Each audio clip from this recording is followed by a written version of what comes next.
왕정 시대로 이제 넘어간다는, 그러니까 사사의 시대가 종료되고 왕정 시대로 넘어오게 되었죠. 그리고 이제 왕정 시대에서 우리가 두 왕을 지금 보게 되었습니다. 첫째 왕은 사울 왕이었죠. 그리고 둘째 왕은 다윗 왕이었습니다. 이 사무엘을 통해서 왕정 시대로 넘어온 이 시기에 우리는 두 왕의 역사와 기록에 대해서 살펴보았는데, 사무엘 왕은 완벽한 엘리트의 세상적인 기준으로는 사울 왕은 완벽한 왕이었습니다. 그러나 그는 하나님의 마음에 맞지 않는 왕이었죠. 그의 반면에 다윗은 선지자 사무엘이 보기에도 참 아름다운 청년일 뿐이었습니다. 그 말은 아름답기는 하지만, 예쁘장하기는 하지만 왕의 위엄이나 면모를 갖추고 있지 못한 그런 사람이었죠. 그러나 다윗은 하나님의 마음에 합당한 사람이었습니다. 이 두 왕의 행적을 살펴보면서 하나님이 어떤 사람을 기뻐하시는지 우리는 알 수 있었던 것이죠. 하나님의 마음에 합한 사람은 어떤 사람인가를 쭉 우리가 볼 수 있었던 것입니다. 그래서 하나님을 항상 왕으로, 자신의 왕으로 늘 믿고 그 하나님의 말씀을 쫓아서 살아가는 다윗, 자신의 생각과 자신의 의견보다는 하나님 우선주의, 하나님을 먼저 하고 하나님의 뜻을 이루기 위해서 늘 살아가는 다윗의 삶을 우리가 확인할 수 있었죠. 그래서 다윗은 늘 기도하는 사람이었습니다. 하나님의 뜻이 무엇인가 늘 하나님께 여쭙는 그런 사람이었어요. 그래서 이런 다윗의 삶을 통해서 하나님의 뜻이 이루어지기를 간절히 소원하는 왕이 바로 하나님께서 정말로 기뻐하시는 왕이다 라는 것을 통하여서 우리가 이제 구속사적으로는 예수 그리스도께서 이 땅에 오셨지만, 이 땅에 오셨을 때에 십자가에 못 박혀 죽으시기 전날에 주여 이 잔이 될 수만 있는 대로, 될 수만 있다면 내게서 떠나게 하여 주시옵소서. 십자가의 길을 내가 가지 않았으면 좋겠습니다. 그러나 이것이 아버지의 뜻이라면 그대로 이루어지기를 간절히 기도하는 예수님의 모습을 통해서 하나님이 정말로 기뻐하는 왕은 누구인가 라는 것이 우리가 알 수 있는 구속사적인 그런 결론이라고 할 수 있겠습니다. 그래서 예수 그리스도는 하나님이 기뻐하시는, 하나님의 마음에 합당한 왕이시다라는 것을 우리에게 말해주고 있습니다. 자, 이제 다윗의 인생에서 다윗의 정말로 결정적인 실수, 바로 두 번째 실수가 있는데, 첫 번째 가장 결정적인 실수는 우리아의 아내를 탐하고 그 우리아를 자신의 정말 한평생 다윗을 충성하며 다윗을 한평생 섬겼던 자신의 충신 우리아를 차도살인지계로 남의 손을 통하여서 죽여놓고, 그것을 또한 하나님 앞에서 죄를 숨길 수 있다라고 생각했던 다윗의 그 실수, 그것이 치명적인 다윗의 실수 중에 첫 번째였고, 두 번째 실수는 그의 이제 노년에 이르러서 나오게 되는데, 바로 인구조사를 하게 되는 과정에서 다윗이 하나님 앞에 치명적인 실수를 하게 됩니다. 그러면은 우리가 생각할 때 아니, 인구조사를 하는 것이 왜 하나님 앞에 그렇게 큰 죄이고 큰 실수라고 말하는가? 우리가 이것을 살펴볼 필요가 있습니다. 자, 오늘 본문의 말씀에서 다윗 왕은 전 이스라엘의 인구조사를 명령하십니다. 1절에 보면 여호와께서 다시 이스라엘을 향하여 진노하사 그들을 지시려고 다윗을 격동시키사 가서 이스라엘과 유다의 인구를 조사하라 하신지라. 이 말씀을 여러분들이 오해하시면 안 되는 게, 하나님이 일부러 다윗을 유혹하고 다윗이 시험에 넘어지도록 하나님이 꼬셔서 막 이렇게 하신 게 아니라 이미 다윗이 하나님 앞에서 벌써 이 마음이 벌써 있었던 거예요. 벌써 있었기 때문에 하나님께서는 그 중심을 보신 하나님이시잖아요. 그러니까 이걸 아신 거예요.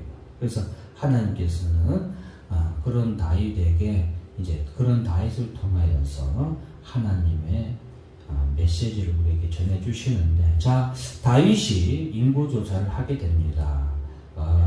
9달 하고 20날, 20일 만에 인구조사를 마치게 되는데, 지금은 우리가 인구조사 하는데 많이, 저도 공무원이 아니라서 모르겠지만, 인구조사 하는데 이런 9달, 10달 가까이 이렇게, 이게 이제 이 당시에는 직접 다 찾아다니면서 이제 인구조사를 하는 거죠. 그렇게 해서 거의 9달 20일, 약 10달 만에 인구조사를 마쳤는데, 구절 말씀 다 같이 읽습니다. 시작. 여호와의 백성이 주를 함께 보고하니 곧 이스라엘에서 칼을 빼는 담대한 자가 80만 명이요 유다 사람이 50만 명이었더라. 아멘. 예. 지금 보면은 칼을 빼는 담대한 자가 이스라엘의 80만 그리고 유다의 50만. 엄청난 숫자예요. 이게 엄청난, 지금 우리나라 인구가 5천만 명이 넘잖아요. 우리나라 육군이 약 몇만 명이냐면 60만 명이에요. 그 정도 어쩌고저쩌고 할 거예요. 60만 명. 5천만 명의 인구에서 60만 명이면 많을까요? 적을까요? 엄청나게 많은 거예요. 전 세계에서 최근에 군사 순위를 매겼는데, 전 세계에 있는 나라의 군사 순위를 매겼는데, 우리나라가 전 세계 군사력 몇 위일까요? 6위에 6위. 우리 앞에 있는 나라가 5나라밖에 없어요. 여러분, 우리나라는 핵무기도 없는데, 핵무기도 없고 한데도 6위에요. 근데도 전 세계에서 실질적인 이런 군대력, 군사력 있죠? 비행기 이런 거 빼고 군사들의 힘만 이렇게 했을 때는 전 세계 3위예요. 전 세계 3위. 어마어마한 거예요. 그럼 인구 5천만 명이 좀 넘는데, 우리나라가 6천만 명이 좀 안 되고, 근데 그 나라에서 60만 명이 엄청나게 많잖아요. 근데 이 당시 이스라엘의 인구는 우리의 이 6천만, 5천만 이 정도 수준도 아니란 말이에요. 그런데도 불구하고 군사가 130만 명이에요. 130만. 그러니까 얼마나 하나님께서 이스라엘에게 복을 주시고 이스라엘을 강하게 하셨는지 우리가 알 수 있죠. 그래서 이거는 정말로 엄청나게 하나님께서 이스라엘을 강하게 하신 거예요. 물론 이 당시에는 성인 어린아이를 제외하고 성인식을 치른 이후에 어린이들부터 전부 다 노인에 이르기까지 다 군사로 이렇게 하기 때문에, 계수를 하기 때문에 많기도 하겠지만, 그럼에도 불구하고 어마어마한 군사의 숫자가 됩니다. 10절 다 같이 읽습니다. 시작. 다윗이 백성을 조사한 후에 내 마음에 자책하고 다시 여호와께 아뢰되 내가 이 일을 행함으로 흠죄를 범하였나이다. 여호와여 이제 강구가 없나니 종의 죄를 사하여 주옵소서. 내가 심히 미련하게 행하였나이다 하니라. 네, 다윗이 백성을 조사한 후에 그의 마음에 자책했다. 이것은 이미 다윗이 하나님 앞에 범죄하는 마음을 품었기 때문이에요. 그것은 어떤 마음이에요? 바로 하나님을 의지하기보다는 세상에 강한 것을 의지하는 마음이었다라는 겁니다. 우리가 이거 굉장히 조심해야 됩니다. 우리가 이 땅에 사는 동안 다윗처럼 하나님 외에 다른 것을 의지할 때가 참 많습니다. 참 많아요. 오늘 이 인구조사로 인한 하나님의 질병과 관련한 재앙, 그리고 그것을 통한 다윗의 회개, 이것을 우리가 좀 주의 있게 살펴봐야 됩니다. 자, 다윗이 하나님 앞에 죄를 범하고 참 미련했다고 하나님께 고백합니다. 왜? 하나님 외에 다른 것을 의지했기 때문이에요. 그리고 이 모든 것을 주신 이가 누구세요? 하나님이신데, 하나님이 나와 함께 하시면 내가 능치 못할 일이 없다라고 다윗은 내가 만군의 여호와 이 이름으로 내가 너에게 달려가노라 라고 골리앗에게, 그죠? 골리앗은 너에게는 창과 단창이 있지만 너에게는 세상에 강한 것들이 너를 의지하는 무기가, 너는 세상에 강한 것들을 의지하는 자이지만 나는 여호와 하나님을 의지하는 사람이다 라고 말하면서 골리앗에게 달려가서 이겼던 다윗이잖아요. 그런 다윗이 이제는 하나님보다는 세상의 것들을 의지하였던 자신의 어리석음에 대해서 다윗은 하나님 앞에 내가 미련했습니다 자책하고 하나님 앞에 자신의 죄에 대해서 용서함을 간구하게 되는 거예요. 이것은 하나님의 어떻게 보면 은혜예요. 은혜. 이게 도리어 하나님 앞에서 하나님께서 다윗에게 베푸신 은혜인 거예요. 여러분, 우리 종기 있죠, 종기. 상처가 골맞을 때 있죠. 그 상처가 속으로 이렇게 골맞던 것을 내버려두면 어떻게 돼요? 종기가 더 속으로 골마 들어가죠.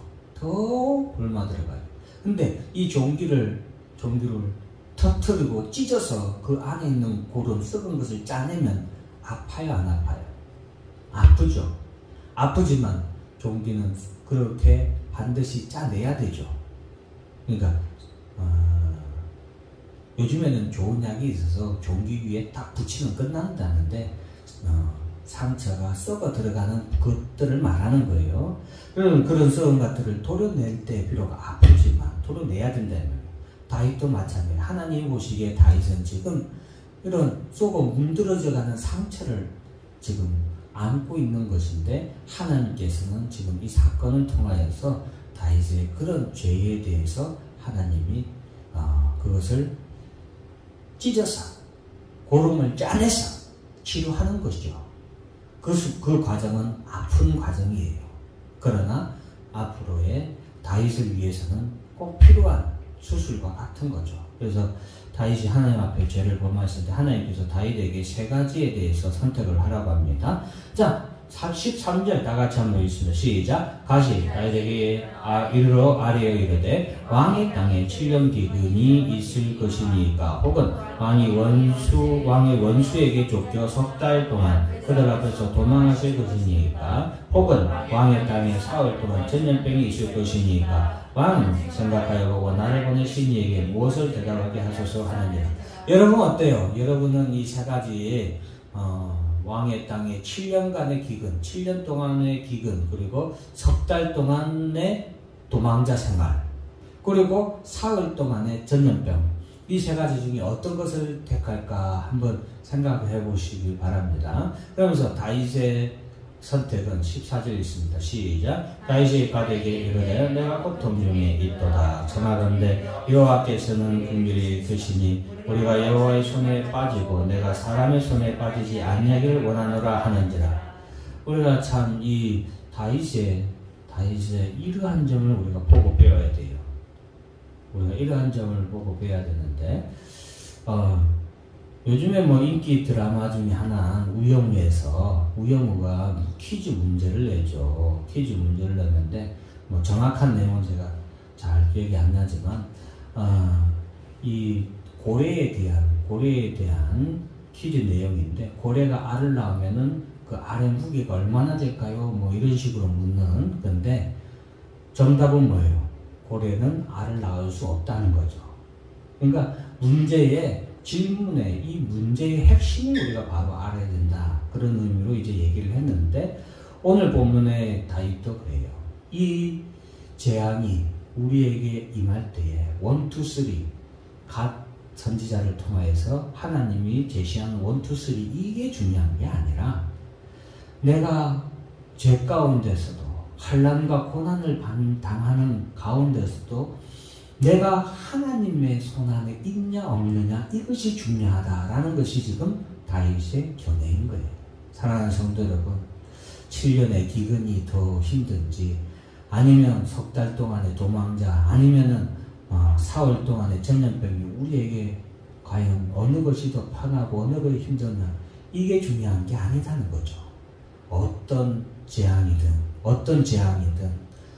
재앙 가운데서 내가 하나님 손 안에만 있다면 그 재앙은 능히 우리가 이길 수 있고 극복할 수 있는 재앙이기에 하나님의 은혜 가운데 내가 거할 수만 있다면 하나님의 용서하신 제사함 속에 우리가 인자함 속에 그 속에 우리가 있을 수 있다면 그것은 우리에게 희망이 있고 우리에게 축복이다 이 말이에요. 그렇지만 내가 하나님 손에서 내침을 당하는 그것은 가장 큰 재앙이고 가장 무서운 형벌이다라는 것을 우리가 기억해야 된다라는 것입니다. 그래서 다윗은 하나님 앞에 우리 14절 다시 한번 더 읽어볼까요? 시작. 다윗이 가족에게 이르되 내가 고통 중에 있도다 청하건대 여호와께서는 긍휼히 이끄시니 우리가 여호와의 손에 빠지고 내가 사람의 손에 빠지지 아니하기를 원하노라 하는지라. 그래서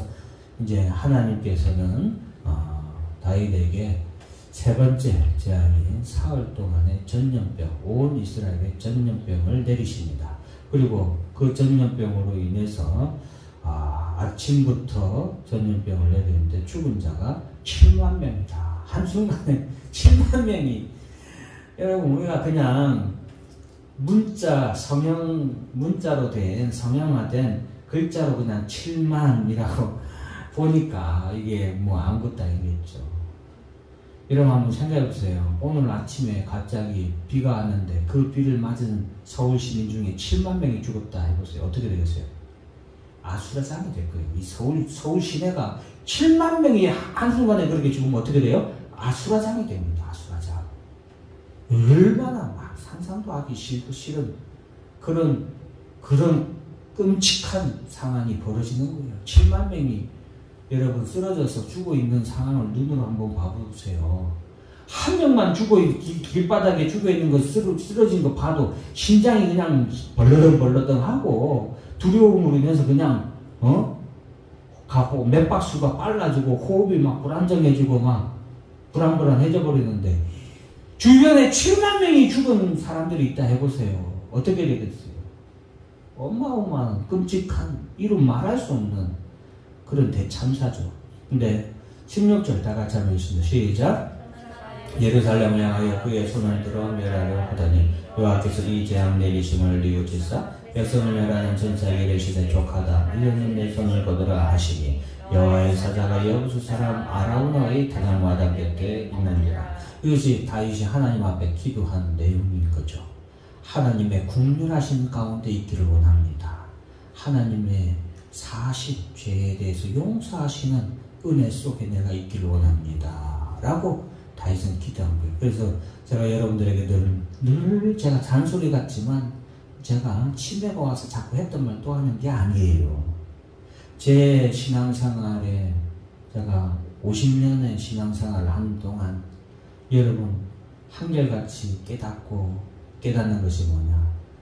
죽더라도 주의 안에서 예수 안에서 죽고 실패하고 망하더라도 교회 안에 있을 때 나는 도리어 희망이 있고 도리어 나는 축복의 사람이다 라는 것을 제가 늘 강조하는 것입니다. 여러분 아무리 어려워도 교회로 나와야 돼요. 아무리 힘들고 아무리 내 앞에 아무것도 보이지 않을지라도 내가 교회 안에 있다면 하나님의 손 안에 있다면 반드시 하나님의 은총이 우리를 구원하고 우리를 회복시키시고 하나님께서는 우리로 하여금 하나님을 찬송하도록 우리에게 놀라운 자비를 베풀어 주신다라는 것을 꼭 기억하시길 바랍니다. 다윗의 바로 이러한 점을 우리가 보고 배워야 됩니다. 그래서 하나님의 사자가 아라우나의 타작마당에 서게 됩니다. 자, 그러고서 이제 다윗이 하나님 앞에 간절히 기도하고 올라가서 여호와 앞에서 단을 쌓게 되는데, 자, 아라우나의 타작마당을 다윗이 돈을 주고 그 제단을 사서 그곳에서 하나님께 제사를 드립니다. 자, 23절 다 같이 한번 읽습니다. 시작. 왕이여, 아라우나가 이것을 다 왕께 드리나이다 하고, 또 왕께 하르되 왕이 하나님 여호와께서 왕을 기쁘시게 받으시기를 원하나이다. 이렇게 헌신하는 사람이 있어요. 헌신하는 사람. 이 당시에 여러분, 이 타작마당이라는 것은 그 사람의 모든 것이라고 할 수 있어요. 모든 것이라고 할 수 있는데, 이 아라우나는 자신의 모든 것을 하나님 앞에 온전히 드리기를 그는 주저하지 않죠. 이런 사람을 통하여서 나라가 회복되는 겁니다. 우리 사랑하는 성도 여러분, 우리가 지금 코로나 시대를 겪고 있잖아요. 지금 또 다시 막 이렇게 코로나로 인해서 전염이 확산되고 있는 그런 추세인데, 한번 보세요. 이 세상에 전염병을 다스리시는 분들 누구신가? 성경은 계속해서 우리에게 말해주고 있잖아요. 천사가, 여러분 한번 얼마나 황당한지 한번 상상을 한번 해보세요. 천사가 손을 들어서 도대체 뭘 어떻게 하는지 모르겠어요. 내가 본 게 아니니까. 근데 손을 들면 재앙이 내려지는 거예요. 그죠? 전염병이 퍼지는 거예요. 근데 그 전염병이 싹 퍼지면서 7만 명이 죽는 거예요. 그냥 천사가 손 올리면 그렇잖아요. 이게 지금 하나님이 이 세상을 다스리는 거예요. 코로나. 우리 눈에는 보이지 않는 영적인 천사가 이 세상을 향해서 전염병의 손을 높이 쳐든 거예요. 누가 주관하세요? 하나님이 주관하세요. 왜 주관하셨을까요? 저는 오늘 본문의 이 말씀을 통해서 이 세상의 교회들이, 이 세상의 신자들이, 다윗과 같은 하나님의 성도들이 하나님을 의지하지 아니하고 세상을 의지하셔서 이런 재앙이 오지 않았나. 교회가 더 하나님을 향하여서 손을 높이 들었어야 되는데 세상을 향하여서 손을 높이 활짝 쳐들어서 오늘 같은 이런 전염병이 교회와 성도들에게 회개하라고 일어나지 않았는가. 인구조사가, 다윗 때의 인구조사가 오늘날 한국 교회에도 일어나지 않았는가. 저는 그렇게 생각을 합니다. 사랑하는 성도 여러분, 남의 눈에 있는 뒷글을 보려고 할 거 없습니다. 우리부터, 우리 힘찬 교회부터, 나 자신부터 세상의 것을 하나님보다 더 의지하며 더 원하며 그것을 보고 더 기뻐하며 우리가 살지 않았나 돌아보기를 주의 이름으로 축원합니다. 인구조사, 우리가 절대 하지 말아야 될 하나님 앞에 큰 죄다 라는 것을 꼭 기억하시기 바랍니다. 하나님께서 우리에게 이 코로나 시대에 교회와 성도들에게 회개하고 하나님 앞에 나오라고, 하나님 앞에 더 회개하라고 우리에게 이 코로나 시대를 하나님께서 어떻게 보면은 회개의 연단의 도구로 사용하신 줄 우리가 믿고, 사랑하는 성도 여러분, 다윗처럼 죽어도 하나님의 손 안에 있기를 간절히 기도하시기 바랍니다. 죽어도 교회가 하나님을 바라봐야 됩니다. 이 교회가 무너져도 하나님만 바라보고 하나님의 구원하심을 바라보면 이 교회는 주님이 오시는 그날까지 반드시 존재하게 될 줄로 믿습니다. 기도하겠습니다. 사랑과 은혜와 자비가 분성하신 하나님 아버지,